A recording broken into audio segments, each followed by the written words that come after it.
지금 전 세계 해운업계가 난리가 났습니다. 60가지 결함이 있는 32년 된 고철배를 보름 만에 살려낸다니. 한국인들은 사기꾼들이 분명해. 영국이 포기했습니다. 독일도 포기했고 일본도 포기했습니다. 배를 만드는 법을, 배를 고치는 법을, 배를 살리는 법을, 아시아의 과장을 바로잡겠다며 직접 부산 현지를 밟은 영국의 베테랑 다큐멘터리 감독. 하지만 그가 취재를 마치고 돌아와서 전 세계를 향해 던진 한마디는 충격적이었습니다. 34년간 내가 믿어온 조선업의 전제 자체가 완전히 틀렸습니다. 그가 찍은 영상이 올라오자마자 동남아, 중동 해운사들의 문의가 쏟아지기 시작했습니다. 비용은 상관없다. 한국으로 배를 보내겠다.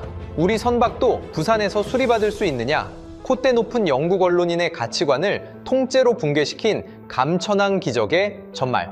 대체 15일 동안 그곳에선 무슨 일이 벌어진 걸까요? 제 이름은 그레이엄 윈터스. 런던에서 해양 다큐멘터리를 만들어 온 사람입니다. 전 세계 조선소란 조선소는 다 돌아봤습니다. 클라이드, 벨파스트, 함부르크, 나가사키. 제가 다녀온 조선소 대부분은 지금 문을 닫았거나 박물관이 됐습니다. 조선업이란 게 그런 겁니다. 한때 세계를 지배했던 영국도, 독일도, 일본도 결국 배를 포기했어요. 그래서 한국에 간다고 했을 때 동료들 반응은 대충 이랬습니다. 뭐하러? 어차피 결론은 같을 텐데. 맞습니다. 저도 그렇게 생각했어요. 로이드 리스트에서 아시아 수리 조선업의 실태라는 탐사 시리즈를 기획했는데 솔직히 말하면 까발리러 가는 거였습니다. 싸고 빠르지만 허술한 아시아 수리 조선의 민낯. 제 머릿속에는 이미 기사 제목까지 정해져 있었어요. 출발 전날 밤, 오랜 친구 닐 패터슨에게 전화를 걸었습니다. 닐은 로이드 성급 수석 검사관이에요. 로이드 성급은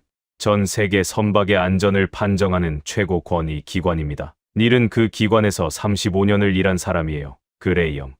타이밍 좋다. 내가 3개월 전에 부산 감천항에서 검사한 배가 하나 있거든. 어떤 배? 667톤급 저인망 어선. 건조된 지 32년 됐어. 32년이면 거의 고철 아닌가? 닐이 잠시 침묵하더니 낮은 목소리로 말했습니다. 내 보고서에 뭐라고 썼는지 알아? 수리 비용이 선박 가치를 초과한다. 사실상 폐선 권고야. 그런데 그 사람들이 고치겠다고 하더라고. 닐의 목소리에 뭔가 복잡한 감정이 묻어났습니다. 35년차 검사관이 폐선이라고 했는데 거기 작업자들이 고개를 저은 거예요. 가능하다고. 보름이면 된다고. 닐은 코웃음을 쳤다고 했습니다. 저도 그 자리에 있었으면 똑같이 코웃음 쳤을 겁니다. 부산까지 가는 비행기 안에서 닐이 보내준 검사 보고서를 읽었습니다. 60가지가 넘는 수리 항목이 빼곡히 적혀 있었어요. 메인 엔진 12기통 점검, 추진축 정밀 검사, 경유 탱크 12개 청소, 선체 전면 재도장. 항목 하나하나가 작은 프로젝트 규모였습니다. 이걸 보름 만에 한다고 불가능하다는 게 제 판단이었어요. 닐의 판단이기도 했고요. 감천항에 도착한 건 이른 아침이었습니다. 택시에서 내리자마자 소금기 섞인 바람이 얼굴을 때렸어요. 크레인이 하늘을 찌르고 철판 부딪히는 소리가 끊이지 않았습니다. 부산의 조선소 밀집 지역이라는 건 알고 있었지만 이 정도일 줄은 몰랐어요. 세계적 수준의 조선 기술은 물론이고 수리 관련 업체들까지 근거리에 집약적으로 다 모여 있었습니다. 수리 조선소 입구에 들어서자 한눈에 보기에도 규모가 상당했습니다. 그런데 제 눈을 사로잡은 건 건물이 아니었어요. 바다 위에 떠있는 거대한 철판 구조물이었습니다. 저게 뭡니까? 안내를 맡은 직원이 대답했습니다. 플로팅 독입니다. 움직이는 조선소라고 보시면 돼요. 길이 210m, 축구장 2개를 나란히 붙여놓은 크기였습니다. 자체 무게만 4만 톤, 최대 5만 톤급 선박까지 올릴 수 있다고 했어요. 저는 전 세계 조선소를 다녀봤지만 이 규모의 플로팅 독은 흔치 않았습니다. 위에 올라가 보셔도 됩니다. 저는 플로팅 독 위에 올라섰습니다. 발밑은 단단한 철판이었어요. 바다 위에 떠 있다는 사실이 믿기지 않을 만큼 안정적이었습니다. 카메라를 꺼내 사방을 촬영하기 시작했죠. 이때까지만 해도 평범한 취재였습니다. 그런데 갑자기 발밑에서 진동이 올라왔습니다. 지금 뭔가 움직이는 겁니까? 네. 밸러스트 탱크의 해수를 주입하고 있습니다. 바닥이 내려갑니다. 내려간다고요? 저희가 밟고 있는 이 바닥이요? 네. 한 8m 정도 수심으로 가라앉습니다. 그 사이에 배가 들어오거든요. 심장이 쿵 내려앉았습니다. 제가 서 있는 4만 톤짜리 철판이 바다 속으로 가라앉고 있었어요. 발밑으로 해수면이 올라오기 시작했습니다. 처음에는 발목 높이, 10분 뒤에는 무릎 높이. 본능적으로 난간을 잡았습니다. 머리로는 안전하다는 걸 알겠는데 몸이 말을 듣지 않았어요. 4만 톤이 가라앉는데 어떻게 태어날 수 있겠습니까? 괜찮으세요? 옆에서 지켜보던 사람이 웃으며 물었습니다. 작업복에 기름때가 잔뜩 묻어 있었고 이마에는 땀이 배어 있었어요. 손이 투박했습니다. 기름이 송금 사이사이에 박혀있는 수십 년 동안 쇠붙이를 만져온 손이었어요. 배태식입니다. 작업 반장이에요. 악수를 하는데 그 손의 힘이 장난이 아니었습니다. 제 아버지도 이런 손이었어요. 스코틀랜드 클라이드 조선소에서 평생 용접봉을 잡았던 아버지. 그 조선소는 제가 17살 때 문을 닫았습니다. 약 1시간이 걸려 플로팅 독이 8m 아래로 완전히 가라앉았습니다. 그리고 예인선이 32년 된 어선을 끌고 왔어요. 처음 본 순간 솔직한 심정을 말하자면 이게 아직 현역이라는 게 믿기지 않았습니다. 페인트는 벗겨지고 녹이 군데군데 피어 있었고 선체 곳곳에 바다 생물이 다닥다닥 붙어 있었어요. 길이 42.95m, 폭 9m, 높이 8.84m. 숫자로는 그럴듯하지만 눈앞의 실물은 처참했습니다. 배가 플로팅 독 안으로 들어오는 과정은 소름이 돋을 만큼 긴장됐습니다. 잠수사가 물속에 들어가서 반목 위치를 하나하나 확인했어요. 반목이라는 건 배를 떠받치는 나무 받침대인데 이 위치가 기준점에서 10cm라도 어긋나면 배가 기울어집니다. 수십억짜리 선박이 넘어지는 겁니다. 최악의 경우 사람이 깔립니다. 오차 범위가 10cm라고요? 네. 10cm. 배태식 반장은 아무렇지도 않다는 듯 대답했습니다. 제가 떨고 있는데 이 사람은 32년 된 녹슨 배를 마치 오랜 친구를 맞이하듯 바라보고 있었어요. 배가 반목 위에 정확히 안착했습니다. 플로팅 독에서 물을 빼기 시작하자 거대한 철판 바닥이 다시 올라왔고 32년 된 어선이 마른 땅 위에 모습을 드러냈습니다. 밑바닥까지 완전히 노출된 선체는 더 처참했어요. 바닷속에 잠겨있던 부분에는 조개와 해초가 갑옷처럼 덮여 있었고 철판 여기저기가 바다에 깎이고 닳아 있었습니다. 저는 배태식 반장에게 물었습니다. 솔직히 말해주세요. 이 배 살릴 수 있는 겁니까? 반장은 제 얼굴이 아니라 배를 보고 있었습니다. 보름이면 됩니다. 60가지를요? 네. 로이드 선급 검사관이 패선 판정을 내렸는데요. 그제야 반장이 저를 쳐다봤습니다. 무뚝뚝한 얼굴에 아주 옅은 미소 같은 게 스쳤어요. 우리는 배를 버리는 법을 모릅니다. 그 말에 뭐라 대꾸를 하지 못했습니다. 닐의 보고서가 틀렸다는 건가?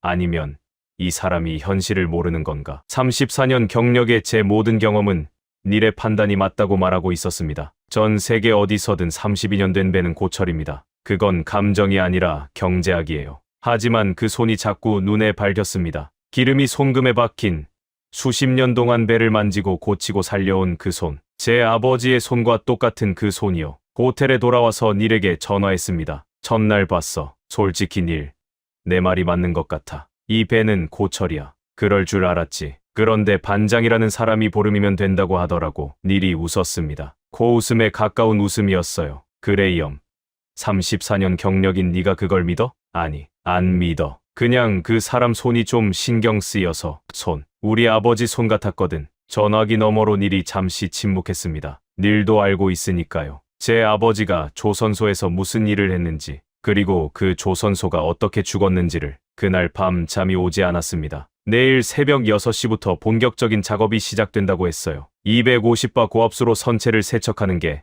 첫 번째 공정이라고 했습니다. 250바가 어느 정도인지 감이 안 왔어요. 나중에 알게 됐지만 그건 일반 건물 안에 있는 소화전 수압의 125배였습니다. 나무도 종이처럼 잘리는 압력이라고 했어요. 그때는 그게 무슨 뜻인지 정확히 몰랐습니다. 다음 날 새벽, 그 소리를 직접 듣기 전까지는요. 다음 날 새벽 5시 반, 알람이 울리기도 전에 눈이 떠졌습니다. 호텔 창문 너머로 감천항의 불빛이 보였어요. 이 시간에 벌써 조선소에 불이 켜져 있었습니다. 택시를 타고 조선소에 도착하니 작업자들이 이미 준비를 마치고 있었습니다. 새벽 6시 시작이라더니 이 사람들은 그보다 30분 전에 다 와 있었어요. 배태식 반장이 제게 안전모와 귀마개를 건넸습니다. 오늘은 이거 없으면 안 됩니다. 귀마개까지요? 반장이 고개를 끄덕였습니다. 표정이 진지했어요. 어제 그 무뚝뚝한 얼굴과는 또 다른 긴장감이 묻어났습니다. 2일차 첫 공정은 고압 세척이었습니다. 32년 동안 바다에서 쌓인 모든 것을 벗겨내는 작업이에요.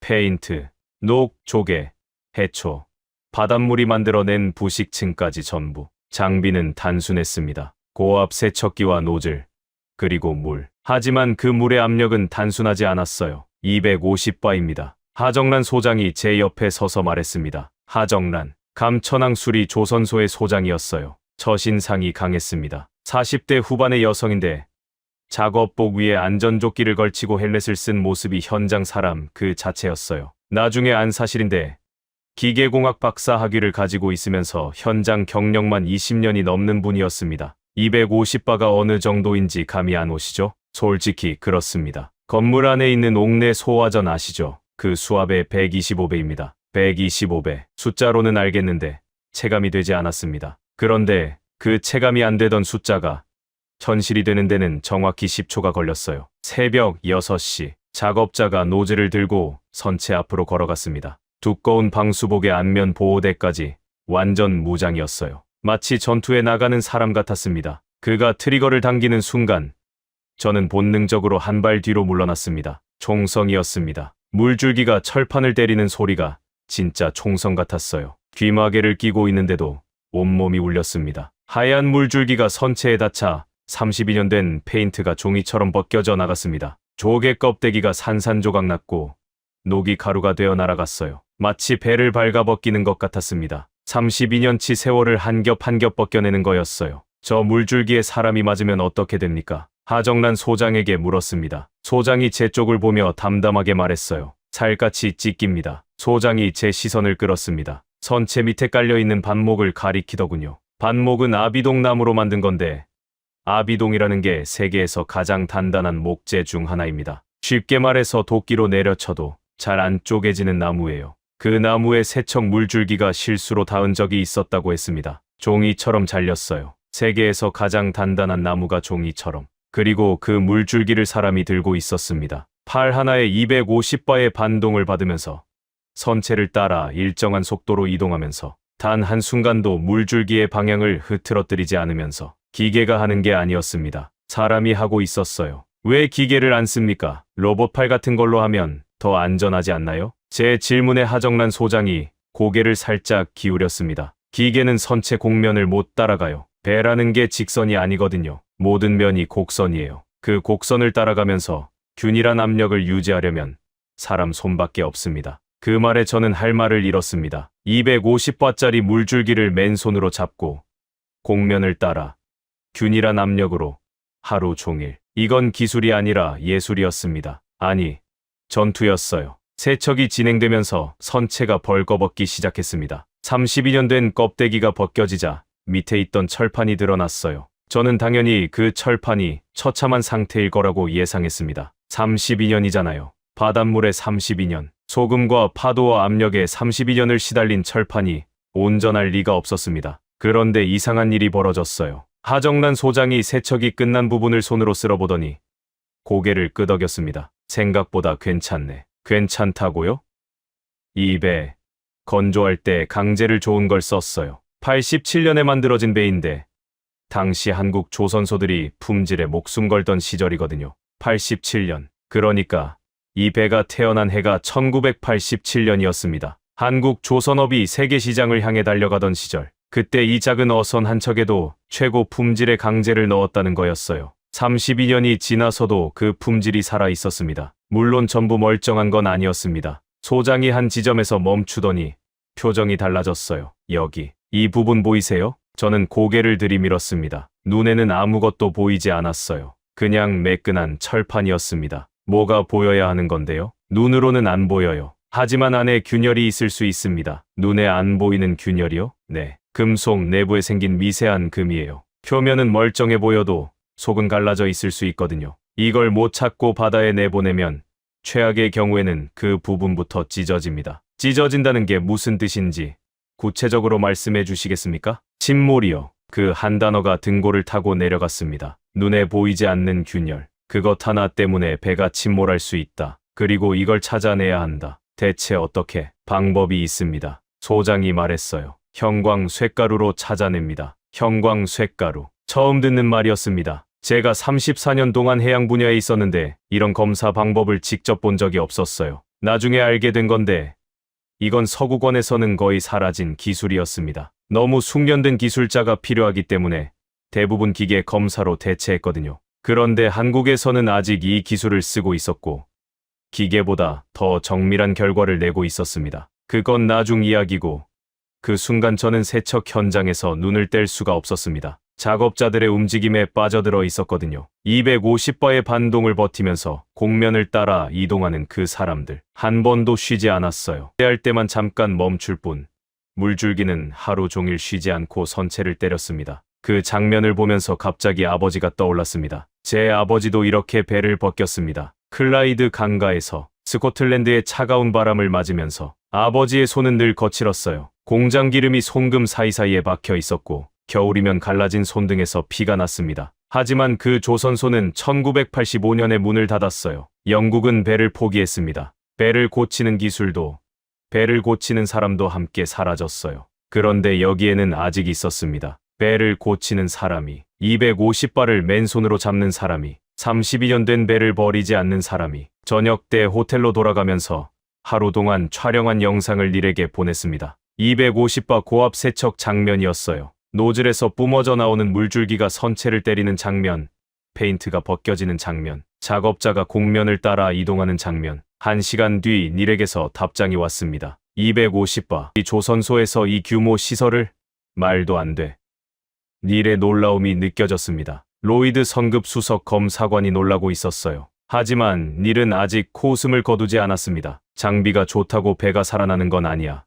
그레이엄. 맞는 말이었습니다. 저도 아직은 닐의 편이었어요. 장비가 좋은 건 인정하지만 60가지를 보름에 해낸다는 건 여전히 불가능해 보였습니다. 그런데 그날 밤 잠자리에 누우면서 하정란 소장이 했던 말이 자꾸 맴돌았어요. 여기, 이 부분 보이세요? 눈으로는 안 보여요. 눈에 보이지 않는 균열. 그걸 형광 쇳가루로 찾아낸다. 대체 어떻게?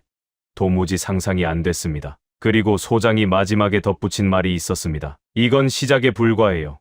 윈터스 씨, 진짜는 프로펠러부터입니다. 3일차 아침. 4톤짜리 프로펠러를 떼어내야 한다고 했습니다. 저는 당연히 크레인으로 하는 줄 알았어요. 4톤이면 중형 승용차 3대 무게잖아요. 기계 없이는 불가능한 무게입니다. 크레인으로 하는 거죠? 배태식 반장이 고개를 저었습니다. 크레인은 보조입니다. 핵심은 사람이에요. 반장의 말에 저는 잠시 멈춰야 했습니다. 4톤을 사람 손으로 떼어낸다고 잘못 들은 건가 싶었어요. 4일차 아침.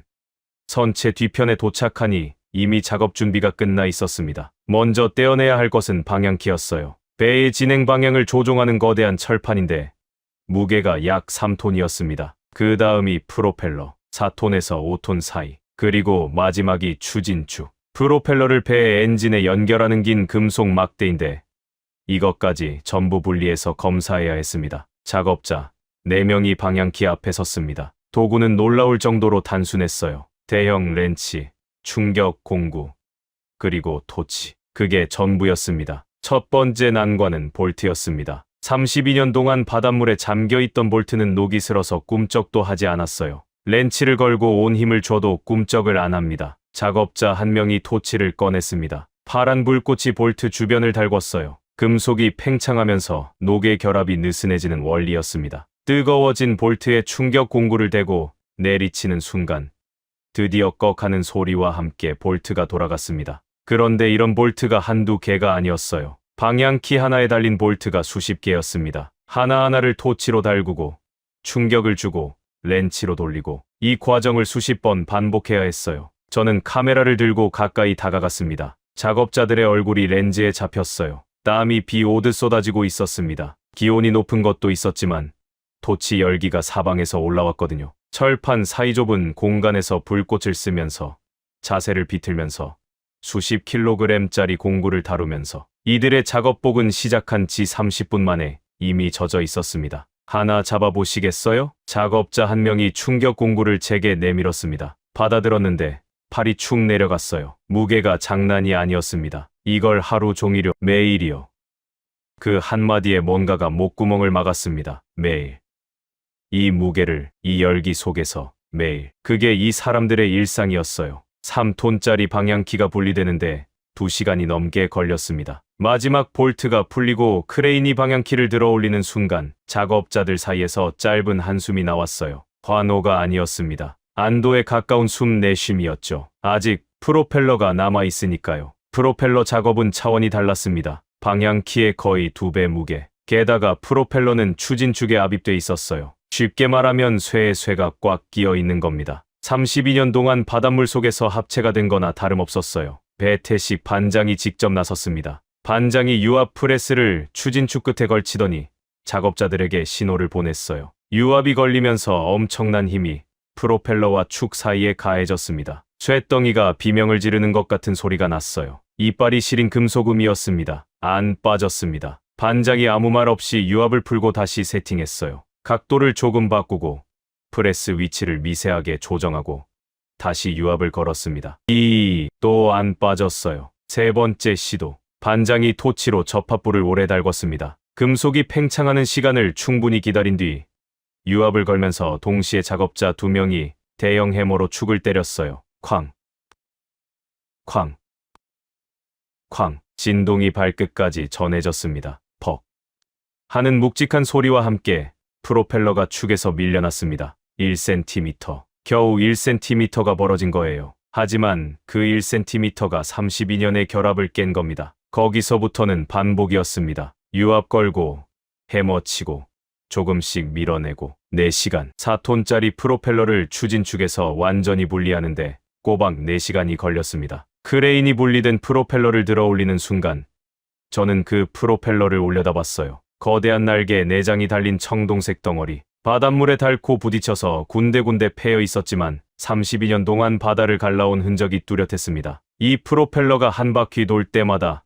수천 톤의 바닷물을 밀어냈을 거예요. 그걸 32년 동안 하루도 쉬지 않고. 그때였습니다. 배태식 반장이 아래로 내려놓아진 프로펠러에 다가가서 손을 얹었어요. 투박한 손이 프로펠러 날개 위를 천천히 쓸었습니다. 마치 아이 머리를 만지듯이요. 수고했다. 반장이 나직하게 말했습니다. 프로펠러한테요. 32년 동안 바다를 갈라온 쇠덩어리한테 수고했다고 한 겁니다. 저는 그 순간 카메라를 내렸습니다. 촬영하면 안 될 것 같았어요. 아니, 촬영해야 하는데 손이 움직이지 않았습니다. 이 사람은 배를 기계로 보지 않는구나. 부품 하나하나를 살아있는 것처럼 대하는구나. 그게 갑자기 확 와닿았어요. 분리된 프로펠러와 추진축은 조선소 안에 있는 기계 작업장으로 옮겨졌습니다. 여기서 전수 검사를 한다고 했어요. 축이 휘지는 않았는지, 프로펠러 날개에 금이 가지는 않았는지 하나하나 전부 검사한다고. 방향키도 마찬가지였습니다. 떼어낸 모든 부품을 빠짐없이 검사하는 거예요.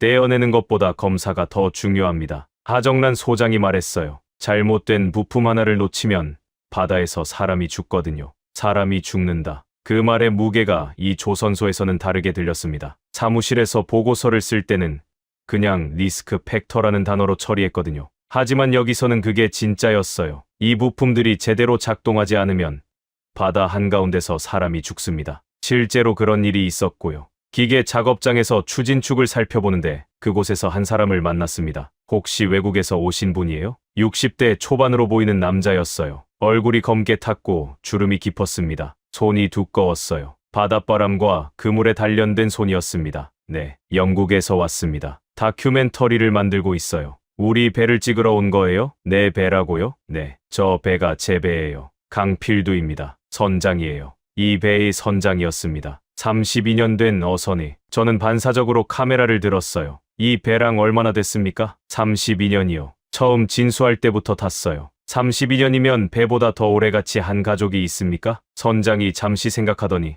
씁쓸하게 웃었습니다. 없어요. 마누라보다 이 배랑 더 오래 살았어요. 아들보다도요. 제가 할 말을 찾지 못하고 있을 때 선장이 기계 작업장에 놓인 프로펠러를 바라봤습니다. 아까 반장이 쓰러졌던 바로 그 프로펠러요. 저 프로펠러가 돌 때 진동이 생기거든요. 조타실에서 느껴져요. 엔진 소리가 귀로 들리고 프로펠러 진동이 발바닥으로 올라오고 그게 정상이면 안심이 돼요. 리듬이 바뀌면 뭔가 잘못된 거고. 32년 동안 발바닥으로 배의 상태를 읽어온 사람이었습니다. 계기판이 아니라 몸으로 배를 느끼는 사람. 제가 만나본 어떤 해양 전문가보다 이 배를 잘 아는 사람이었어요. 로이드 선급 검사관이 폐선을 권했다는 거 아시죠? 알아요. 어떻게 생각하세요? 선장이 프로펠러에서 시선을 거두지 않은 채 말했습니다. 서류상으로는 맞는 말이겠죠. 수리비가 배값보다 비싸니까. 숫자로 따지면 버리는 게 맞아요. 하지만 숫자로 안 되는 게 있잖아요.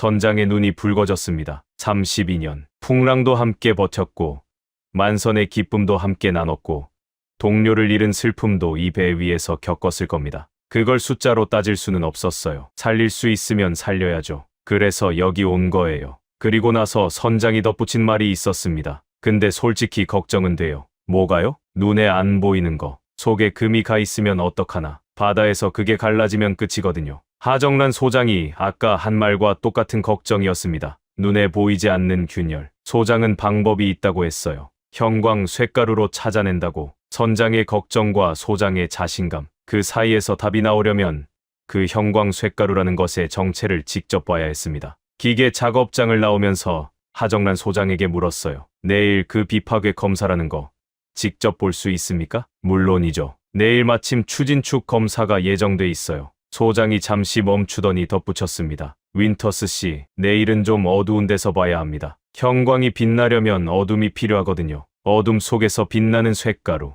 그게 보이지 않는 균열을 드러낸다. 솔직히 반신반의했습니다. 35년간 해양 업계에 있었지만 이런 검사를 직접 본 적은 한 번도 없었거든요. 서구권에서는 이미 오래전에 사라진 기술이라는 것만 알고 있었어요. 그날 밤 호텔에서 닐에게 전화했습니다. 닐, 자분탐 상검사라고 알아? 당연히 알지. 옛날 방식이잖아. 왜? 여기서 아직 그거 쓰고 있어. 진짜.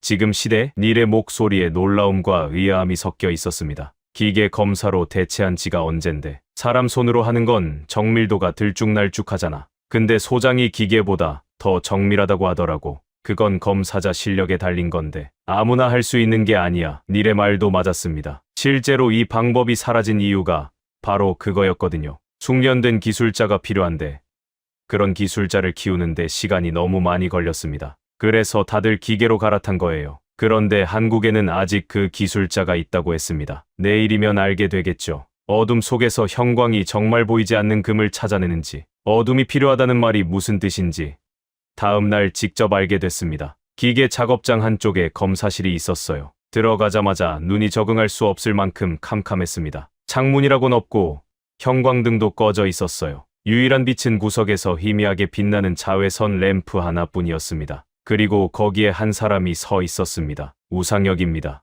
비파괴 검사 담당이에요. 32살이라고 했습니다. 이 조선소에서 만난 사람 중 가장 젊었어요. 그런데 눈빛이 달랐습니다. 다른 작업자들이 투박한 힘을 가진 눈이었다면 이 사람의 눈은 외과의사 같았어요. 차갑고 정밀한 집중력이 느껴졌습니다. 그의 앞에 어제 분리한 추진축이 놓여 있었어요. 길고 묵직한 금속 막대. 겉으로 보면 그냥 매끈한 쇠 기둥이었습니다. 어디에도 금이나 흠집 같은 건 보이지 않았어요. 이걸로 검사합니다. 우상혁이 보여준 장비는 제 예상과 완전히 달랐습니다. 최첨단 기계 장치 같은 걸 기대했거든요. 그런데 그의 손에 들린 건 분무기 같은 통 하나, 전자석 하나, 자외선 램프 하나, 딱 3가지였습니다. 이게 전부입니까? 네, 이게 전부예요. 34년 동안 해양 업계에 있었는데 이 단순한 도구, 3개로 눈에 보이지 않는 균열을 찾아낸다고 솔직히 실소가 나올 뻔했습니다. 닐이 옛날 방식이라고 했던 이유를 알 것 같았어요. 하지만 웃음은 10분도 채가지 않았습니다. 우상혁이 분무기 통의 뚜껑을 열었어요. 안에는 아주 고운 가루가 들어 있었습니다. 회색빛 쇳가루인데 형광물질이 섞여 있다고 했어요. 이것을 검사할 부위에 골고루 뿌립니다. 쇳가루가 추진축 표면에 내려앉았어요. 눈에는 그냥 회색 분말이 묻은 것처럼 보였습니다. 다음으로 전자석을 가져다 댔어요. 전자석이 금속의 자기장을 만들어냅니다. 이 자기장이 핵심이었습니다. 금속 내부에 균열이 있으면 자기장의 흐름이 깨지거든요. 흐름이 깨진 곳으로 쇳가루가 몰려듭니다. 눈에 보이지 않는 금속으로 형광 쇳가루가 빨려 들어가는 거예요. 그리고 마지막, 자외선 램프를 켭니다. 우상혁이 램프 스위치를 올리는 순간 저는 숨을 멈췄습니다. 어둠 속에서 추진축이 빛나기 시작했어요. 형광 초록빛이었습니다. 쇳가루에 섞인 형광 물질이 자외선에 반응해서 빛을 내는 거였어요. 추진축 전체가 은은한 초록빛으로 물들었습니다. 아름다웠어요. 진심으로. 하지만 아름답기만 한 게 아니었습니다. 여기 보이시죠? 우상혁이 손가락으로 한 지점을 가리켰습니다. 초록빛 속에 유독 밝게 빛나는 선이 하나 있었어요. 가늘고 선명한 빛의 줄기. 마치 형광펜으로 금을 그어놓은 것 같았습니다. 이게 균열입니다. 이게요? 네. 길이 약 3cm. 표면에서는 보이지 않지만 내부로 파고 들어간 크랙이에요. 저는 자외선 램프를 끄고 육안으로 같은 지점을 살펴봤습니다. 아무것도 없었어요. 매끈한 금속 표면일 뿐이었습니다. 램프를 다시 켰더니 선이 또 나타났습니다. 거기 분명히 있었어요. 눈에 보이지 않는 금이, 형광 쇳가루가 그 금속으로 빨려 들어가서 빛나고 있었습니다. 마치 혈관 조영술 같았습니다. 병원에서 혈관에 조영제를 넣고 엑스레이를 찍으면 혈관이 보이잖아요. 이것도 같은 원리였어요. 금속에 피가 보이는 느낌이었습니다. 배의 혈관을 들여다보는 거였어요. 이걸 못 찾고 바다에 나갔으면 어떻게 됩니까? 옆에서 지켜보던 하정란 소장이 대답했습니다. 진동과 하중이 반복되면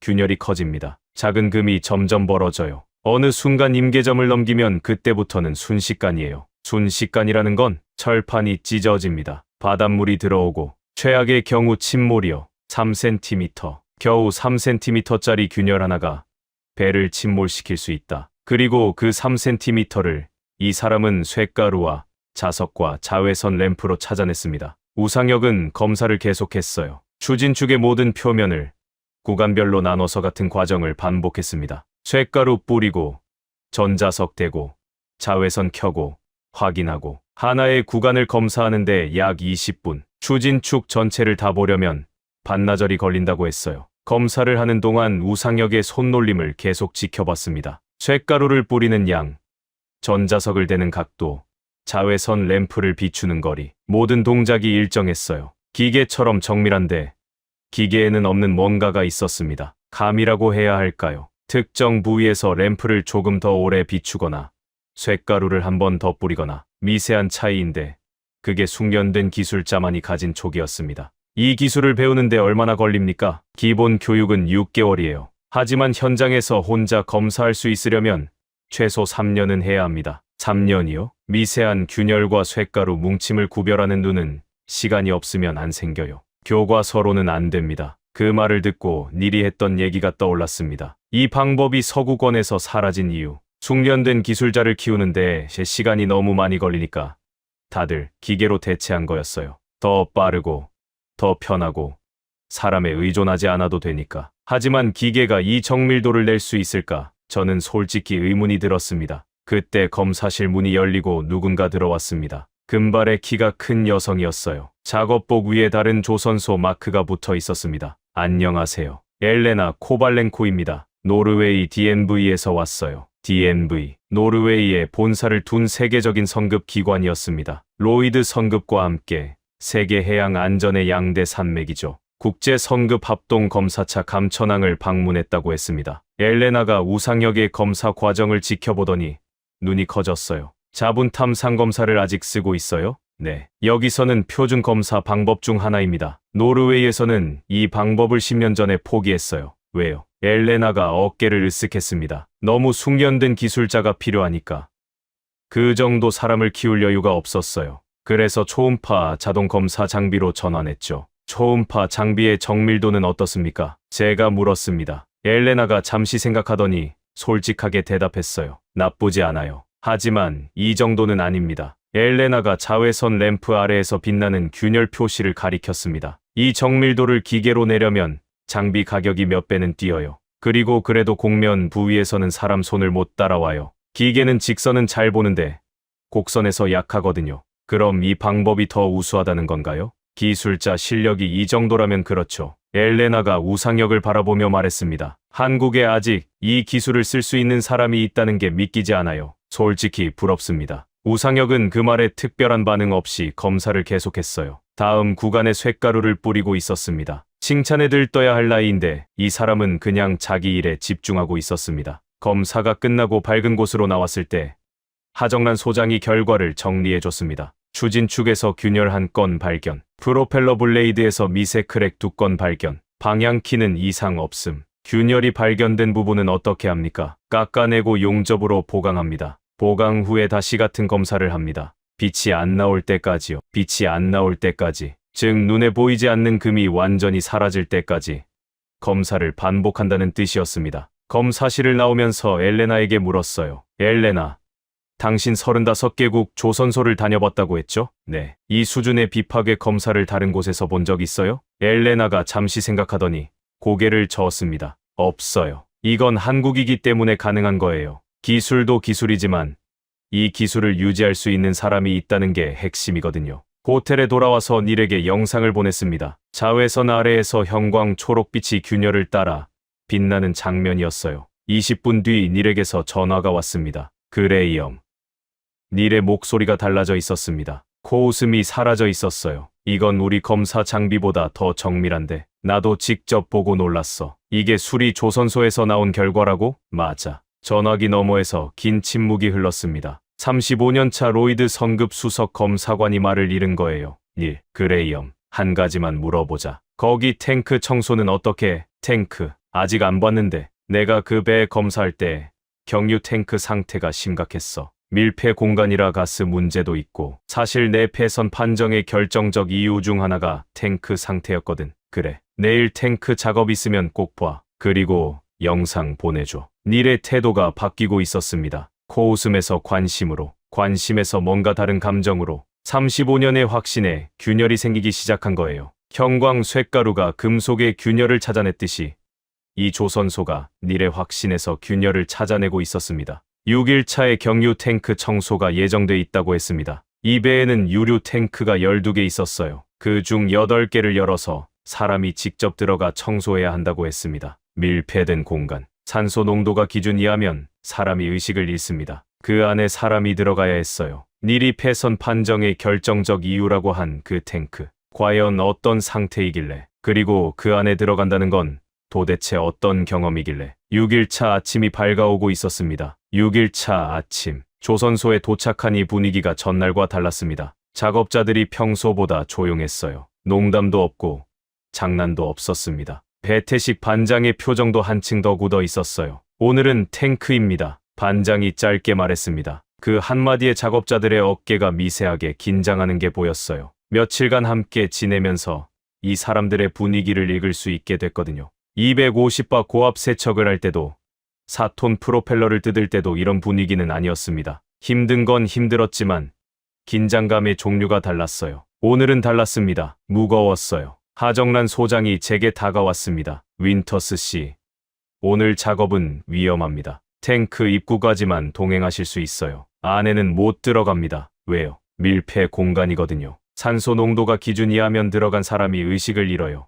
사전 교육을 받지 않은 분은 입구까지만 가능합니다. 이 배에는 탱크가 엄청나게 많았습니다. 경유를 담는 유류 탱크가 12개, 그 중 8개를 열어서 내부를 청소해야 했어요. 여기에 물 탱크, 하수 처리 탱크, 항공유 탱크까지 합치면 열어야 할 밀폐 공간이 한두 개가 아니었습니다. 왜 탱크를 전부 여는 겁니까?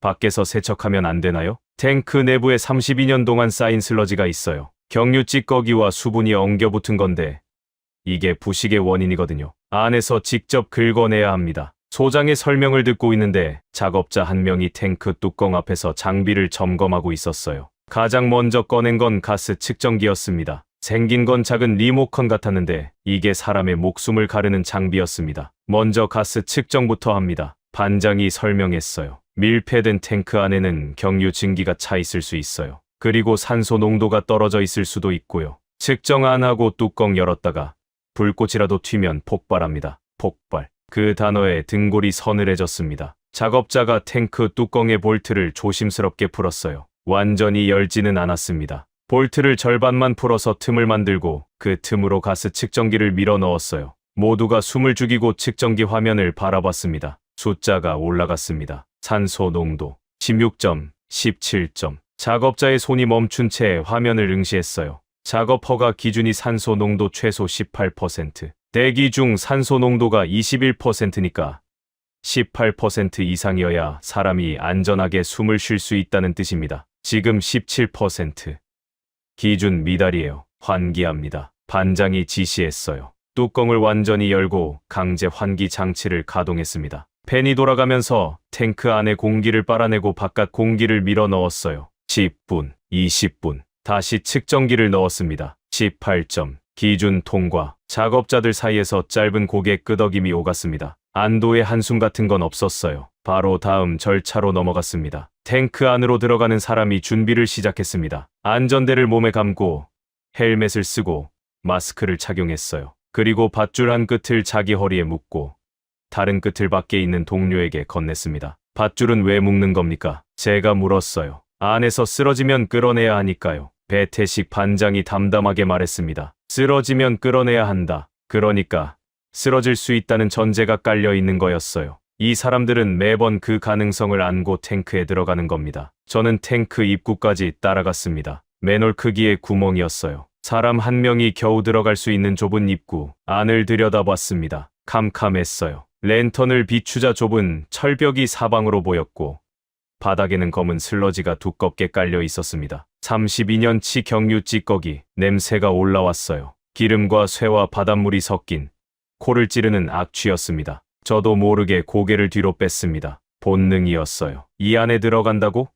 사람이. 작업자가 맨홀에 다리를 넣었습니다. 좁은 구멍으로 몸을 비틀어 넣는 모습은 보는 것만으로도 답답했어요. 어깨가 철벽에 스치면서 끼이는 소리가 났습니다. 그리고 완전히 안으로 사라졌어요. 밖에서는 밧줄을 잡은 동료가 줄의 움직임을 느끼며 서 있었고 가스 측정기를 들고 있는 사람이 실시간으로 산소 농도를 감시하고 있었습니다. 18.1, 18.0 숫자가 아주 미세하게 흔들렸어요. 사람이 안에서 숨을 쉬면서 산소를 소모하고 있으니까요. 안에서 긁는 소리가 들렸습니다. 사각사각. 스크레이퍼로 벽면의 슬러지를 긁어내는 소리. 그리고 가끔씩 꿀럭거리는 소리. 바닥에 고인 슬러지를 퍼내는 소리였어요. 한 번에 얼마나 있을 수 있습니까? 30분이 한계예요. 30분 작업하고 나와서 쉬고 다시 들어가고. 이 탱크 하나 청소하는데 얼마나 걸립니까? 대략 2시간에서 3시간. 그리고 이런 탱크가 8개라고요? 유료 탱크만 8개요. 나머지 탱크까지 합치면 더 많죠. 계산이 됐습니다. 탱크 하나에 3시간.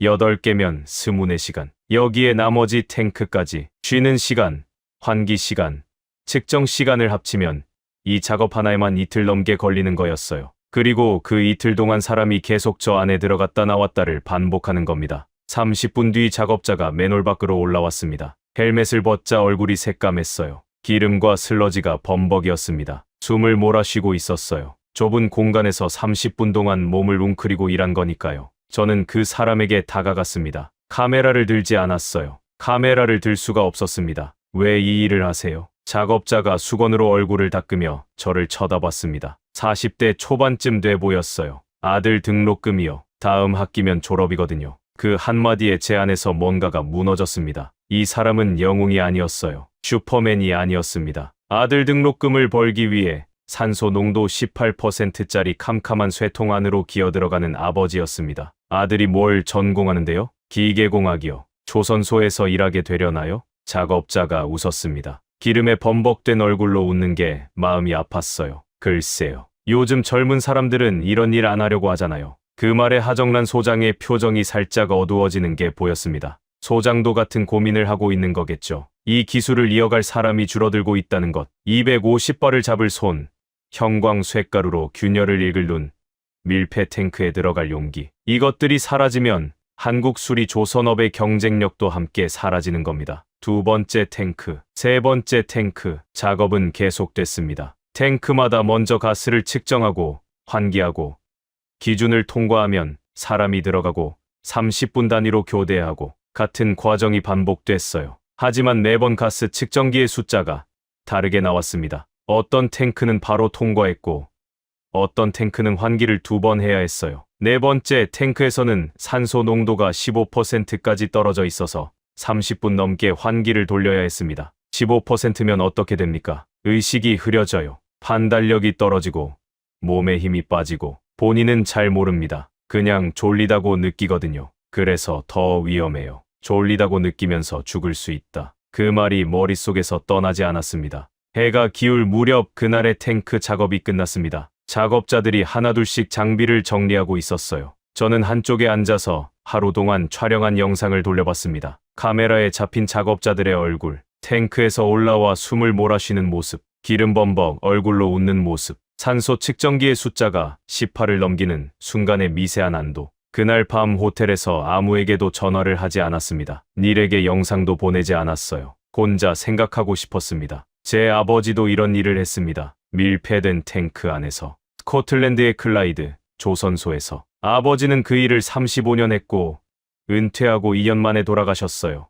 폐가 나빠서 밀폐 공간에서 수십 년 동안 쇠먼지와 기름 증기를 마신 대가였습니다. 하지만 영국은 그 사람들을 기억하지 않습니다. 조선소가 문을 닫았으니까요. 조선소가 사라지면서 기술도, 사람도, 기억도 함께 사라졌어요. 아버지가 평생 바친 그 기술을 이어받을 사람이 영국에는 한 명도 남지 않았습니다. 그런데 여기에는 있었습니다. 아들 등록금을 위해 탱크에 기어 들어가는 아버지가 30분 단위로 숨을 참으면서 32년 된 배를 살리는 사람들이, 이 사람들은 영웅이 아니었습니다. 그냥 아버지였고 남편이었고 생계를 책임지는 보통 사람이었어요. 그게 오히려 더 대단했습니다. 대단한 사람이 대단한 일을 하는 건 당연하잖아요. 보통 사람이 매일 목숨을 건 일을 하고 있다는 것. 그게 제 가슴을 쥐어짰습니다. 다음 날 아침 8일차였습니다. 하정란 소장이 현장에서 저를 기다리고 있었어요. 윈터스 씨, 오늘부터 샌드 블라스팅입니다. 샌드 블라스팅이요. 선체를 모래로 깎아내는 겁니다.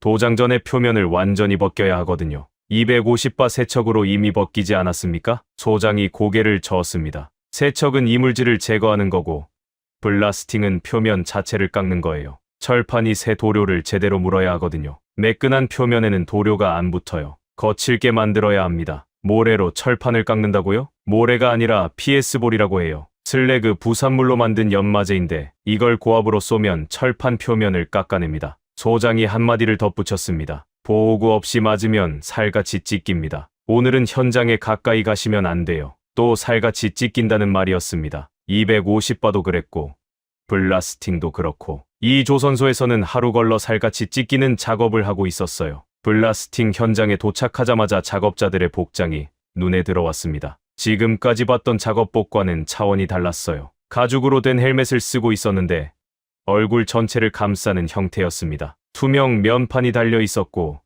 헬멧 뒤쪽으로 에어 호스가 연결돼 있었어요. 저 호스는 뭡니까? 에어 공급 장치예요. 블라스팅을 하면 연마제 분진이 사방에 날리거든요. 일반 마스크로는 못 막아요. 외부에서 깨끗한 공기를 직접 넣어주는 겁니다. 하정란 소장의 설명에 저는 다시 한번 이 일의 위험도를 실감했습니다. 외부 공기 공급 없이는 숨도 못 쉬는 환경에서 일하는 거였어요. 작업자가 블라스팅 노즐을 들어 올렸습니다. 굵은 호스 끝에 달린 금속 노즐이었어요. 고압 세척대와 비슷한 자세였지만 장비 무게가 더 나갔습니다. 노즐을 잡은 작업자의 팔뚝에 힘줄이 볼록하게 솟았어요. 컴프레서가 가동되면서 엄청난 굉음이 울렸습니다. 그리고 노즐에서 PS볼이 쏟아져 나왔어요. 소리가 250바 세척과는 또 달랐습니다. 물이 때리는 소리가 총성이었다면 PS볼이 때리는 소리는 폭풍우가 쇠 지붕을 두들기는 소리였어요. 따다다다다. 수만 개의 작은 알갱이가 초고속으로 철판에 부딪히면서 내는 소리. 귀마개를 끼고도 뼛속까지 울렸습니다. PS볼이 닿는 곳마다 철판 표면이 바뀌었어요. 매끈하던 표면이 거칠어지고 남아있던 옛 도료가 가루가 되어 날아갔습니다. 선체 하부에 칠해져 있던 묽은 방청 도료가 눈앞에서 사라지는 광경은 경이로웠어요. 마치 시간을 되돌리는 것 같았습니다. 32년의 껍데기를 한 겹 더 벗기는 거였거든요. 선체 하부는 전면 제거입니다. 상부 파란 도료는 부분 제거로 갑니다. 반장이 설명했어요. 하부는 바닷물에 직접 닿는 부분이라 전면 교체가 필요하고 상부는 상태가 양호한 곳은 그 위에 덧칠하는 방식이었습니다. 이 작업 얼마나 걸립니까? 하루 반나절이면 끝납니다. 하루 반나절. 축구장 2개 크기의 플로팅 독 위에 올라와 있는 섯자리, 배의 선체 전체를 하루 반나절 만에 깎아내는 겁니다. 속도가 놀라웠어요. 하지만 속도보다 제 시선을 사로잡은 건 작업자들의 몸이었습니다. 가죽 헬멧에 에어 호스를 달고 무거운 노즐을 잡고 분진이 시야를 가리는 속에서 일정한 속도로 이동하면서 철판을 깎아내는 이 사람들의 작업복에는 PS볼이 때린 자국이 점점이 박혀 있었어요. 작은 구멍들이었습니다. 저 구멍은 뭡니까? PS볼이 튀어서 맞은 자국이에요. 작업복을 뚫는다고요? 보호구 빈틈으로 들어오면 뚫리죠. 살에 맞으면 멍이 들고 정면으로 맞으면 살같이 찢깁니다. 저는 블라스팅 현장에서 한 발짝 더 물러섰습니다. 안전거리를 유지하고 있었는데도 간혹 튀어나온 알갱이가 제 안전조끼에 톡톡 부딪혔어요. 알갱이 하나하나가 모래알 크기인데 속도가 붙으면 총알이 되는 거였습니다. 점심시간에 작업자들이 헬멧을 벗었습니다. 얼굴에 헬멧 자국이 빨갛게 나 있었어요. 땀에 젖은 머리카락이 이마에 들러붙어 있었고 얼굴 전체가 분진으로 회색빛이었습니다. 그 상태로 도시락을 꺼내 밥을 먹기 시작했어요. 가죽 헬멧이 무겁지 않습니까? 한 작업자에게 물었습니다. 웃으면서 대답하더군요. 처음에는 목이 아팠어요. 그런데 한 달쯤 하니까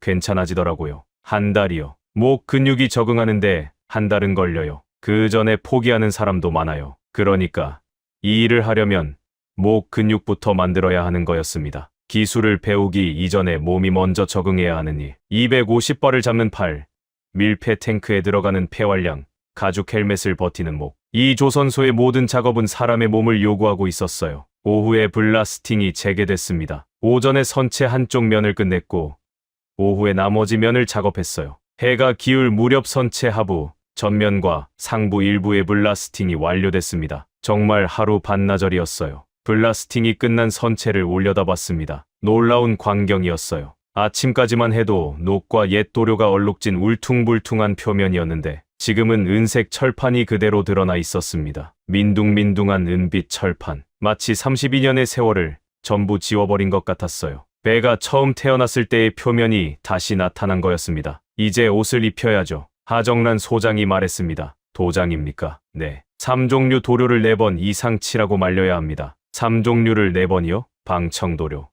타이코트, 방호도료. 이 순서로 칠합니다. 한 겹 칠하고 건조하고 또 칠하고 건조하고 최소 4회. 날씨가 안 좋으면 건조 시간이 더 걸려요. 칠하고 말리고 칠하고 말리고 칠하고 말리고 칠하고 말리고 최소 4번. 단순한 반복이지만 그 반복 하나하나가 배의 수명을 결정하는 거였습니다. 한 겹이라도 제대로 안 마르면 도료가 벗겨지고 벗겨진 곳부터 부식이 시작되니까요. 남은 시간은 며칠이죠? 6일입니다. 6일 안에 가능합니까? 소장이 미소를 지었습니다. 이 조선소에서 처음 본 여유로운 표정이었어요. 되게 해야죠. 그날 저녁 호텔에서 닐에게 전화했습니다. 탱크 작업 영상과 블라스팅 영상을 함께 보냈어요. 밀폐 탱크에서 올라오는 작업자의 기름범벅 얼굴, PS볼이 선체를 때리는 광경, 블라스팅 후 드러난 은빛 철판. 닐이 영상을 다 보고 전화를 걸어왔습니다. 평소와 달리 한참 동안 아무 말이 없었어요.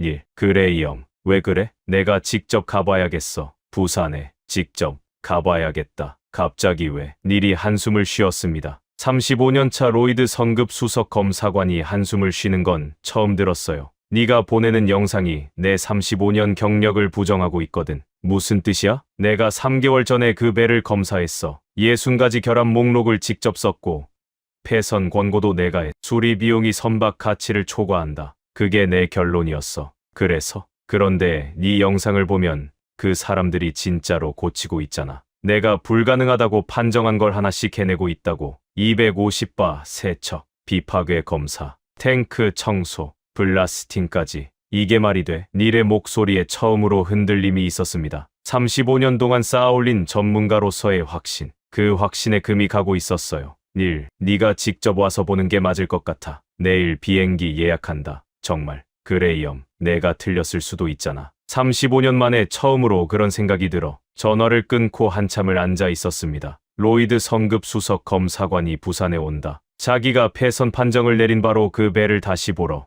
자기가 틀렸을 수도 있다는 걸 확인하러. 이건 단순한 방문이 아니었어요. 세계 최고 해양 안전 인증 기관의 수석 검사관이 자기 판정을 재검토하겠다는 겁니다. 이 조선소의 기술이 35년 경력을 흔들어 놓은 거였어요. 닐이 부산에 도착하는 날 마침 도장 작업이 시작될 예정이었습니다. 3종류 도료, 4번 이상의 반복, 6일 안에 끝내야 하는 시간 싸움. 벌거벗은 은빛 철판에 새갑옷을 입히는 작업이었어요. 닐이 그 현장을 보면 어떤 표정을 지을까? 코웃음을 칠까? 아니면 생애 처음으로 말문이 막힐까? 저도 정답을 몰랐습니다. 다만 한 가지는 확실했어요. 이 조선소가 지금까지 보여준 것들은 전부 과정이었습니다. 세척도, 해체도, 검사도, 탱크 청소도, 블라스팅도 전부 과정이에요. 진짜 결과는 아직 나오지 않았습니다. 배를 물에 띄우는 그 순간까지는 아무도 성공이라고 말할 수 없었습니다. 도장 작업은 생각보다 조용한 일이었습니다. 250바의 총성도,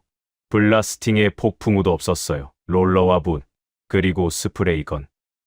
도구가 단순해진 만큼 작업의 성격이 달라졌습니다. 힘이 아니라 인내의 싸움이었어요. 첫 번째 도료는 방청도료였습니다. 이름 그대로 녹을 막는 도료예요. 블라스팅으로 벌거벗겨진 은빛 철판 위에 첫 번째 옷을 입히는 겁니다. 롤러로 한 면을 칠하고 건조될 때까지 기다리고 마르면 다음 면으로 넘어가고 42m짜리 배의 선체 전체를 빠짐없이 칠해야 했습니다. 한 겹 칠하고 마르는데 얼마나 걸립니까? 날씨에 따라 달라요. 오늘 같은 날씨면 3시간에서 4시간. 하정란 소장이 하늘을 올려다봤습니다. 구름이 좀 있었지만 비는 안 올 것 같았어요. 바다 바람이 불고 있었는데 바람이 너무 새도 안 좋다고 했습니다. 도료가 고르게 마르지 않으니까요. 방청도료가 마르면 그 위에 타이코트를 칠합니다. 타이코트는 방청도료와 마지막 도료 사이를 연결하는 접착층 같은 거예요. 이게 없으면 마감 도료가 안 붙습니다. 타이코트가 마르면 마지막으로 방호도료를 칠합니다. 방호도료는 바닷속 생물이 선체에 달라붙는 걸 막는 도료예요. 조개, 해초, 따개비 같은 것들. 이것들이 선체에 붙으면 배 속도가 느려지고 연료 소비가 늘어납니다. 32년 동안 이 배의 선체에 갑옷처럼 붙어 있던 것들이 바로 이런 해양 생물이었죠. 방호도료가 제대로 칠해지면 그런 일을 5년간 막을 수 있었어요. 방청도료, 타이코트, 방호도료 3종류를 순서대로 최소 4번 이상 반복해서 칠하고 말리는 작업. 단순하지만 지루하지만 정확해야 하는 일이었습니다. 한 겹이라도 덜 마른 상태에서 다음 겹을 올리면 전부 들떠서 벗겨집니다. 그러면 처음부터 다시 해야 해요. 이 작업이 가장 신경 쓰인다고요? 배태식 반장에게 물었더니 고개를 끄덕였습니다. 다른 작업은 잘못되면 다시 하면 돼요. 하지만 도장은 바다에 나가서 문제가 생겨요. 여기서는 멀쩡해 보이는데 바닷물에 들어가면 벗겨지고 벗겨진 데서부터 녹이 쓰는 거죠. 그때는 이미 늦어요. 보이지 않는 품질. 이 조선소에서 반복적으로 마주치는 주제였습니다. 눈에 보이지 않는 균열을 찾고 탱크 속 보이지 않는 가스를 측정하고 지금은 바다에 나가야 확인되는 보이지 않는 품질을 만들고 있었어요. 도장 이틀째. 닐 패터슨이 도착했습니다. 조선소 입구에서 닐을 봤을 때 조금 놀랐어요. 양복 대신 점퍼를 입고 있었거든요. 런던에서 만날 때는 항상 정장 차림이던 사람이었습니다. 로이드 성급 수석 검사관의 위엄 같은 게 늘 있었는데 오늘은 좀 달랐어요. 점퍼 주머니에 손을 넣고 조선소를 둘러보는 눈빛이 달랐습니다. 판정하러 온 검사관의 눈이 아니라 확인하러 온 사람의 눈이었어요. 멀리서 오느라 수고했어. 수고는 무슨. 내가 안 오고는 못 빼길 것 같아서 온 거야. 닐이 씁쓸하게 웃었습니다. 하정란 소장이 직접 나와서 닐을 맞았어요. 소장은 닐의 이름을 알고 있었습니다. 3개월 전 검사 보고서를 쓴 사람이니까요. 그 보고서에 폐선 권고라고 적은 사람. 패터슨 검사관님, 오셨군요. 소장님, 폐선 판정을 내린 사람이 와서 불편하시진 않겠죠? 닐이 먼저 꺼냈습니다. 직설적인 사람이에요. 소장도 마찬가지였습니다. 불편하다기보다는 잘 오셨다고 말하고 싶네요. 직접 보시면 판단이 달라지실 수도 있으니까요. 소장이 닐을 현장으로 안내하기 시작했습니다. 저는 카메라를 들고 뒤를 따랐어요. 이 장면은 반드시 기록해야 했습니다. 세계 최고 성급 검사관이 자기가 폐선 판정을 내린 배의 수리 현장을 직접 보는 순간이니까요. 소장이 가장 먼저 보여준 것은 250바 고압 세척 기록이었습니다. 세척 전후 사진, 사용 수압, 작업 시간, 작업자 이름까지 빠짐없이 기록돼 있었어요. 닐이 기록부를 넘기면서 눈썹이 올라갔습니다. 작업 기록을 이렇게 상세하게 남깁니까? 모든 공정을 기록합니다. 누가, 언제, 어떤 장비로, 어떤 조건에서 작업했는지. 나중에 문제가 생겼을 때 추적할 수 있어야 하니까요. 다음은 비파괴 검사 결과였습니다. 우상혁이 자분 탐상 검사로 찾아낸 균열 위치, 크기, 처리 방법이 전부 사진과 함께 정리돼 있었어요. 닐이 결과지를 들여다보는 시간이 길어졌습니다. 안경을 벗어 닫고 다시 쓰더니 결과지를 처음부터 다시 읽었어요. 이 검사 정밀도가 어떻게 가능하죠? 닐의 목소리가 달라져 있었습니다. 전화 통화 때의 그 흔들림이 눈앞에서 현실이 되고 있었어요. 숙련된 기술자가 있으니까요. 소장의 대답은 담담했습니다. 우리 로이드 기준을 상회합니다. 닐이 낮은 목소리로 말했어요. 로이드 기준을 상회한다. 세계 해양 안전 인증의 본산이 세운 검사 기준을 부산의 수리 조선소가 넘어선 거였습니다. 그 다음은 프로펠러와 추진축 정비 기록, 탱크 청소 보고서, 가스 측정 기록, 블라스팅 작업 일지. 소장이 하나씩 보여줄 때마다 닐의 표정이 변해갔어요. 처음에는 의심이었고, 중간에는 놀라움이었고, 마지막에는 뭐라 정의하기 어려운 감정이었습니다. 소장이 이를 도장 현장으로 데려갔습니다. 방청도료 위에 타이코트가 올라가고 있는 중이었어요. 작업자들이 롤러와 스프레이 건으로 묵묵히 칠하고 있었습니다. 칠하고, 기다리고, 또 칠하고. 닐이 도장면을 가까이서 들여다봤어요. 손가락으로 마른 도료 표면을 살짝 눌러보더니 고개를 끄덕였습니다. 아무 말 없이 그 고개 끄덕임이 무엇을 의미하는지 저는 알고 있었어요. 35년차 검사관이 말 대신 고개를 끄덕이는 건 지적할 게 없다는 뜻이었습니다. 현장 투어가 끝나고 소장실에서 차를 마셨습니다. 닐과 소장과 저 셋이 앉아 있었어요. 닐이 먼저 입을 열었습니다. 소장님, 한 가지만 여쭤보겠습니다. 네. 제가 3개월 전에 이 배를 검사하고 폐선 권고를 냈을 때 소장님은 어떻게 생각하셨습니까? 소장이 찻잔을 내려놓았어요. 솔직히요. 네. 검사관님 판단이 틀렸다고 생각하지는 않았어요. 숫자로 따지면 맞는 말이니까요. 이 비용이 선박 가치를 넘으면 경제적으로는 폐선이 맞죠. 그런데 왜 고치기로 했습니까? 숫자에는 안 잡히는 게 있으니까요. 소장이 창밖을 바라봤습니다. 도장 작업이 한창인 선체가 보였어요. 저 배의 선장이 32년을 함께 탔어요. 선원들도 10년 넘게 같이 일한 사람들이고요. 새 배를 사면 됩니까? 돈이 있으면 사겠죠. 하지만 667톤급 원양어선을 새로 건조하려면 몇 년이 걸려요. 그 몇 년 동안 선장은 뭘 하고 선원들은 뭘 먹고 살아요? 닐이 아무 말도 하지 못했습니다. 배 한 척이 곧 사람의 인생이에요. 검사관님, 숫자로 안 되는 게 그겁니다. 방 안에 긴 침묵이 흘렀습니다. 닐이 찻잔을 들었다가 내려놓고 다시 들었다가 한 모금 마셨어요. 그리고 나직하게 말했습니다. 내 보고서에는 그런 항목이 없었습니다. 어떤 항목이요? 사람의 인생이라는 항목이요. 그 말에 소장이 미소를 지었어요. 처음 보는 표정이었습니다. 승리의 미소가 아니었어요. 이해받았다는 안도 같은 거였습니다. 그날 밤 닐과 단둘이 감천항 근처 횟집에서 소주를 마셨습니다. 닐은 소주를 처음 마셔봤는데 한 잔에 얼굴이 빨개졌어요. 그레이엄, 나 고백할 게 있어. 뭔데? 3개월 전에 이 배를 검사할 때 나는 결론을 미리 정하고 왔었어. 무슨 뜻이야? 32년 된 어선, 수리 이력도 불규칙하고 검사 전부터 폐선이겠거니 생각한 거야. 그래서 결함을 찾는 데 집중했지. 살릴 수 있는지를 보지는 않았어. 닐이 소주잔을 기울였습니다. 오늘 이 사람들의 기록을 보면서 깨달았어. 나는 배를 버리는 눈으로 봤고 이 사람들은 배를 살리는 눈으로 봤던 거야. 같은 배를 보면서 완전히 다른 걸 본 거지. 저도 소주를 한 잔 비웠습니다. 매웠어요. 하지만 목구멍을 타고 내려가는 그 감각이 지금 이 순간과 어울렸습니다. 닐, 내일 진수야. 배를 물에 띄우는 날. 알아. 누수 점검도 내일이야. 물이 새면 전부 처음부터 다시 해야 해. 닐이 빈 소주잔을 내려놓으며 말했습니다. 그레이엄, 나는 내일 그 배에서 물이 새지 않기를 바라고 있어. 내 보고서가 틀렸기를 바라는 거야. 35년 만에 처음이야. 14일차 아침이 밝아오고 있었습니다. 보름의 마지막 날. 60가지 수리 항목의 끝. 모든 땀과 기름과 먼지와 위험이 한순간에 판가름 나는 날. 배를 물에 띄우는 날. 물이 새면 전부 처음부터 다시입니다. 14일차.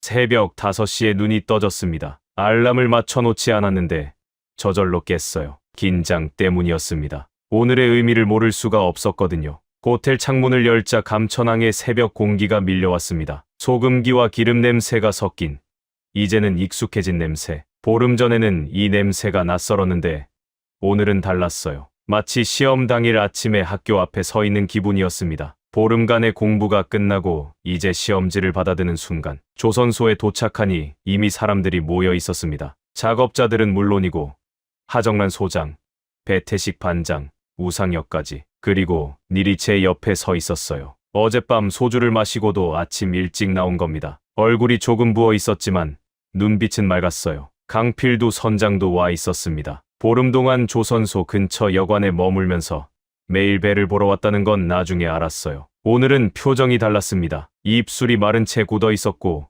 주름진 손으로 주머니 속 뭔가를 계속 만지작거리고 있었어요. 오늘 진수입니다. 배태식 반장이 작업자들 앞에서 짧게 말했어요. 보름간 고생 많았습니다. 마지막까지 집중합시다. 그게 전부였어요. 연설도 없고 격려도 없었습니다. 이 사람은 원래 그랬어요. 말이 아니라 손으로 말하는 사람이었습니다. 진수 준비가 시작됐습니다. 먼저 배 주변의 모든 도구와 장비를 철수했어요. 플로팅 독 위에 남아있는 건 배와 반목뿐이었습니다. 도장 작업은 마지막 날까지 계속됐었거든요. 방호도료의 마지막 겹이 어제 저녁에야 끝났다고 했어요. 정말로 보름 가운데 하루의 여유도 없이 60가지를 채운 겁니다. 새 도료를 입은 선체가 아침 햇살에 빛나고 있었습니다. 보름 전 처음 봤을 때가 떠올랐어요. 녹슬고 페인트 벗겨지고 해양 생물이 다닥다닥 붙어있던 그 처참한 모습. 지금 눈앞에 배는 같은 배가 맞나 싶을 정도였습니다. 선체 하부는 선명한 붉은색 방호도료가 칠해져 있었고 상부는 깨끗한 파란색이 되살아나 있었어요. 32년 전 이 배가 처음 바다에 나갔을 때와 비슷한 모습이었을 겁니다. 프로펠러도 제자리에 돌아가 있었습니다. 비파괴 검사에서 발견된 균열을 보강하고 다시 장착한 거예요. 추진축도 방향키도 전부 원래 위치에 조립돼 있었습니다. 반장이 쓰다듬었던 바로 그 프로펠러가 다시 바다를 가를 준비를 하고 있었어요. 오전 10시 플로팅 도계 해수 주입이 시작됐습니다. 제가 발밑이 꺼지는 공포를 느꼈던 바로 그 과정의 역순이었어요. 그때는 바닥이 가라앉으면서 배를 받아들이는 거였고 지금은 바닥이 올라오면서 배를 내보내는 거였습니다. 벨러스트 탱크에서 물을 빼면 독이 올라가고 독이 올라가면 배와 수면 사이의 거리가 줄어들고 어느 순간 배가 물에 닿습니다. 바닥이 올라가기 시작했어요. 아주 느리게. 보름 전에는 이 움직임이 공포였는데 지금은 기대였습니다. 수면이 조금씩 올라왔어요. 반목 아래에 있던 물이 반목 높이에 닿았습니다. 반목을 넘어서 선체 바닥에 닿았어요.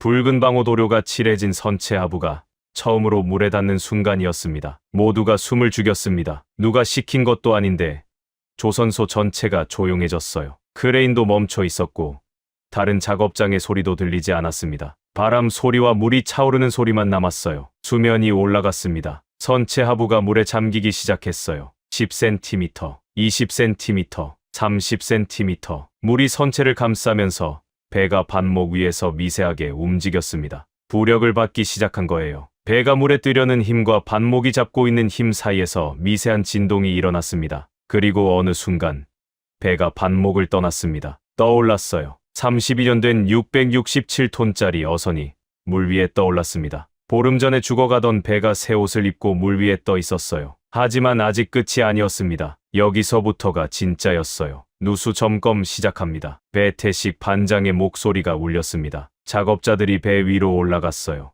그리고 선체 곳곳을 점검하기 시작했습니다. 밖에서도 잠수사가 물속에 들어가 선체 외부를 확인했어요. 누수 점검. 보름간의 모든 작업이 이 한순간에 판가름 나는 겁니다. 용접 이음새, 프로펠러 축 관통부, 방향키 연결부, 탱크 뚜껑, 배관 접합부. 물이 들어올 수 있는 모든 곳을 확인하는 거예요. 단 한 곳이라도 물이 새면 합격이 아닙니다. 물이 새면 도구 다시 올려야 되죠. 며칠 전 작업자가 한 말이 머릿속을 맴돌았습니다. 물이 새면 다시 독에 올리고 물을 빼고 원인을 찾고 수리하고 또 진수하고 또 검사하고 보름간의 작업이 허사가 되는 거예요. 점검이 진행되는 동안 저는 플로팅 독 위에 서서 아래를 내려다봤습니다. 닐이 바로 옆에 있었어요. 닐의 손이 주머니 안에서 뭔가를 쥐었다 폈다 하고 있었습니다. 긴장하고 있었어요. 남의 배인데 왜 긴장하는 건지 저도 모르겠고 닐 자신도 모르는 것 같았습니다. 강필두 선장은 독 아래쪽에서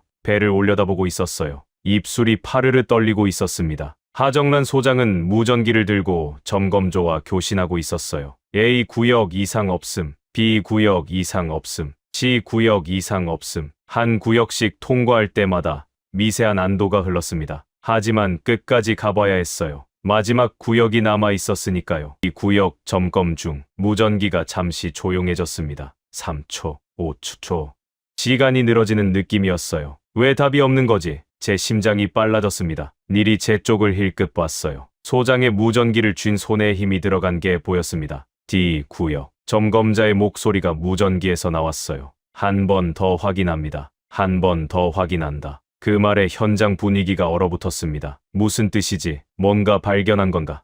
물이 새는 건가? 5초, 10초, 15초. D 구역 이상 없음. 물기가 있어서 재확인했는데 결로였습니다. 결로. 온도 차이 때문에 생긴 물방울이었어요. 누수가 아니라 이슬이었습니다. 전 구역 누수 점검 완료. 이상 없음. 무전기를 통해 최종 보고가 나온 순간 조선소에 정적이 흘렀습니다. 1초, 2초.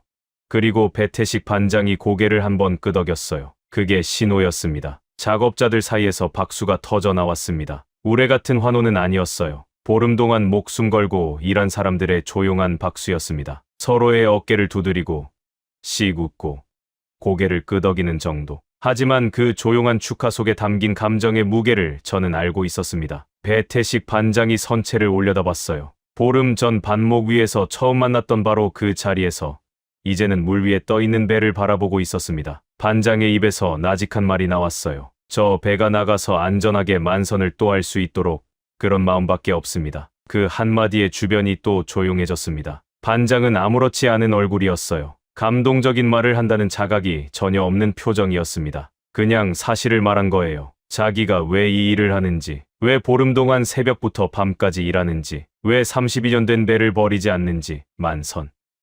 그물 가득 고기를 잡아오는 것, 뱃사람에게 가장 좋은 날, 반장은 그날을 위해 일하는 거였어요. 강필두 선장이 플로팅 독 아래에서 올라왔습니다. 선장의 눈이 빨갛게 충혈돼 있었어요. 반장에게 다가가서 두 손으로 반장의 손을 잡았습니다. 말이 없었어요. 그냥 잡고 있었습니다. 32년 된 배와 함께 늙은 선장과 그 배를 보름 만에 살려낸 반장. 두 사람의 거친 손이 맞잡혀 있었습니다. 고맙습니다. 선장이 겨우 한마디를 꺼냈어요. 반장이 대답했습니다. 만선하고 오세요. 저는 그 장면을 카메라에 담았습니다. 이번에는 카메라를 내리지 않았어요. 이건 기록해야 했습니다. 기술이 아니라 사람을 찍어야 하는 순간이었으니까요. 닐이 제 옆에서 코를 훌쩍였습니다. 돌아보니 닐이 눈을 문지르고 있었어요. 바닷바람 때문에 눈이 시려 61세의 로이드 성급 수석 검사관은 그렇게 둘러댔습니다. 저는 웃지 않았어요. 저도 바닷바람 때문에 눈이 시렸거든요. 닐이 코를 한번 풀고 나서 말했습니다. 그래 이엄, 내 보고서 수정해야겠어. 어떻게? 폐선 권고 철회한다. 이유는 닐이 물 위에 떠있는 배를 바라보며 말했어요.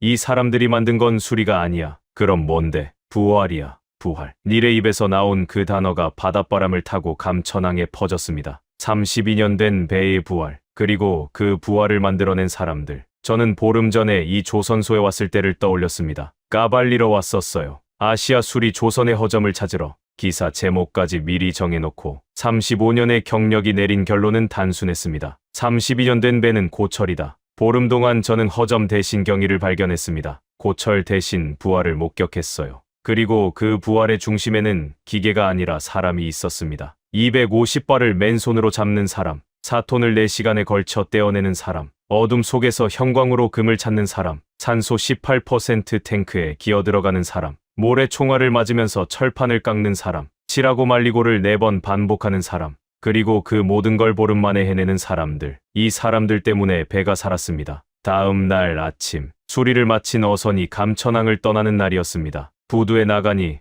배가 이미 출항 준비를 끝내고 있었어요. 엔진이 낮게 울리고 있었습니다. 보름 전 플로팅 독 위에서 처음 봤을 때는 죽어가는 짐승의 신음 같았는데 지금 이 엔진 소리는 달랐어요. 12기통 2400마력이 고르게 돌아가는 소리. 건강한 심장 소리였습니다. 강필두 선장이 조타실에 서 있었습니다. 창문 너머로 제 쪽을 봤어요. 손을 들었습니다. 저도 손을 들었어요. 그게 전부였습니다. 32년 된 배와 32년을 함께한 선장. 이 배가 다시 바다에 나간다는 것은 이 사람의 인생이 계속된다는 뜻이었습니다. 백고동이 한번 울렸어요. 배가 천천히 부두를 떠났습니다. 프로펠러가 돌기 시작하면서 뱃머리에 하얀 물결이 일었어요. 보름 전 반장이 쓰다듬었던 바로 그 프로펠러가 다시 바다를 가르고 있었습니다. 배가 감천항 방파제를 지나 외해로 나가는 걸 지켜봤습니다. 점점 작아지는 파란 선체. 새로 칠한 방호도료의 붉은 선이 수면 아래로 사라지고 파란 상부만 보이다가 그것마저 수평선에 겹쳤어요. 그리고 사라졌습니다. 돌아서는데 배태식 반장이 거기 서 있었어요. 배가 사라진 수평선을 보고 있었습니다. 표정은 여전히 무뚝뚝했어요. 감정이 없는 게 아니라 겉으로 안 드러내는 거라는 걸 이제는 알고 있었습니다. 반장님, 네. 왜 이 일을 계속하세요?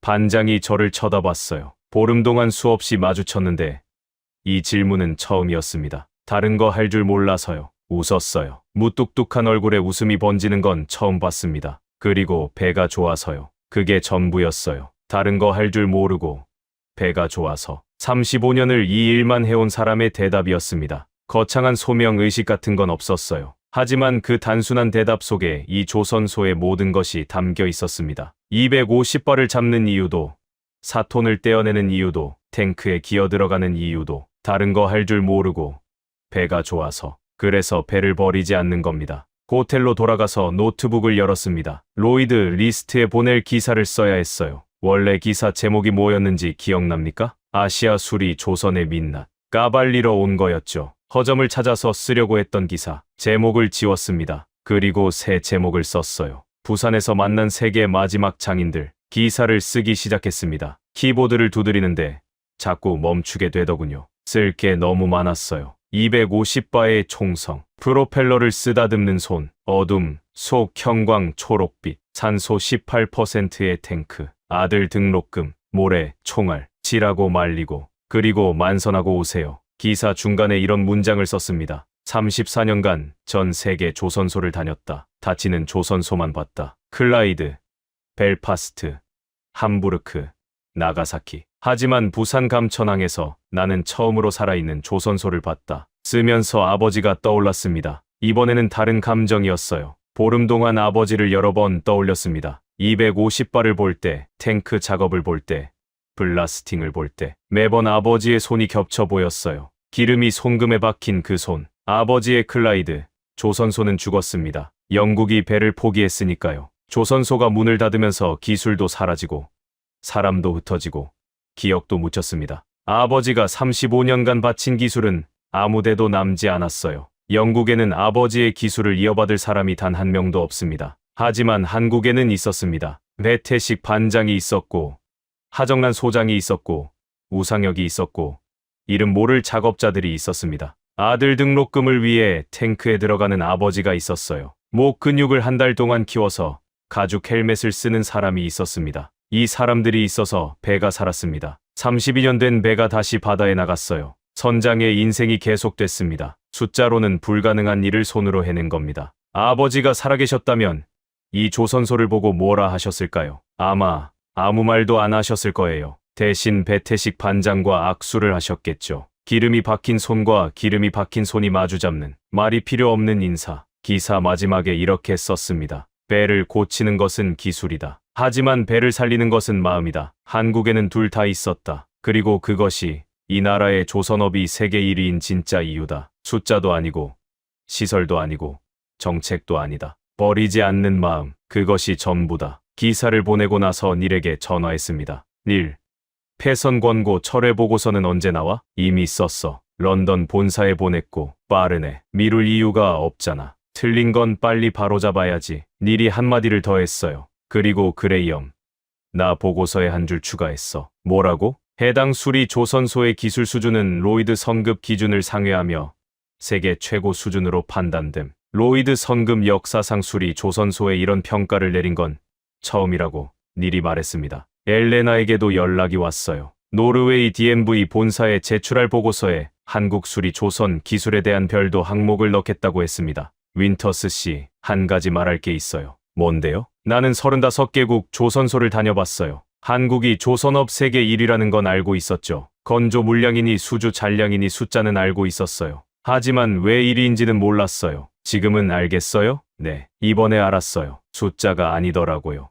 사람이더라고요. 사람. 엘레나도 같은 결론에 도달한 거였습니다. 기사가 나간 뒤 반응이 왔습니다. 로이드 리스트 편집장에게서 전화가 왔어요. 그레이엄, 이 기사 반응이 장난 아니야. 어떤 반응? 동남아, 중동 해운사들이 한국 수리 조선소 정보를 달라고 문의가 밀려들고 있어. 기사 나간 지 이틀 만에 까발리러 갔다가 세상에 알리는 사람이 된 겁니다. 허점을 찾으러 갔다가 경위를 전하게 된 거예요. 공항으로 가는 택시 안에서 감천항을 마지막으로 바라봤습니다. 크레인들이 하늘을 찌르고 있었고 어디선가 용접 불빛이 반짝이고 있었어요. 플로팅 독 위에서는 또 다른 배가 수리를 기다리고 있을 겁니다. 배태식 반장은 내일도 새벽 5시 반에 나올 거예요. 우상혁은 어둠 속에서 형광을 읽을 거고 이름 모를 작업자는 또 탱크에 들어가겠죠. 이 사람들이 있는 한 한국 조선업은 죽지 않습니다. 저는 그걸 확신합니다. 34년간 죽어가는 조선소만 봤던 제가 처음으로 살아있는 조선소를 확신합니다. 아버지, 부산에 살아있는 조선소가 있었습니다. 아버지의 손과 같은 손을 가진 사람들이 있었어요.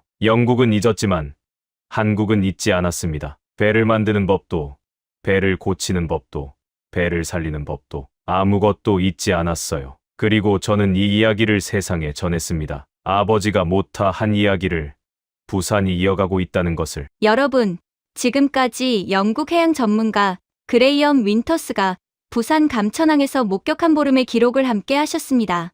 어떠셨습니까? 자만 톤짜리 바닥이 가라앉는 공포 속에서 시작된 이 이야기는 32년 된 배 한 척의 부활로 끝났습니다. 250바, 일반 소화전 수압의 125배를 맨손으로 잡는 사람들, 4톤짜리 프로펠러를 4시간에 걸쳐 분리하는 사람들, 산소 농도 18%짜리 밀폐 탱크에 기어 들어가는 사람들, 눈에 보이지 않는 균열을 형광색 가루로 찾아내는 사람들, 60가지 수리 항목을 보름 만에 완벽히 끝내는 사람들.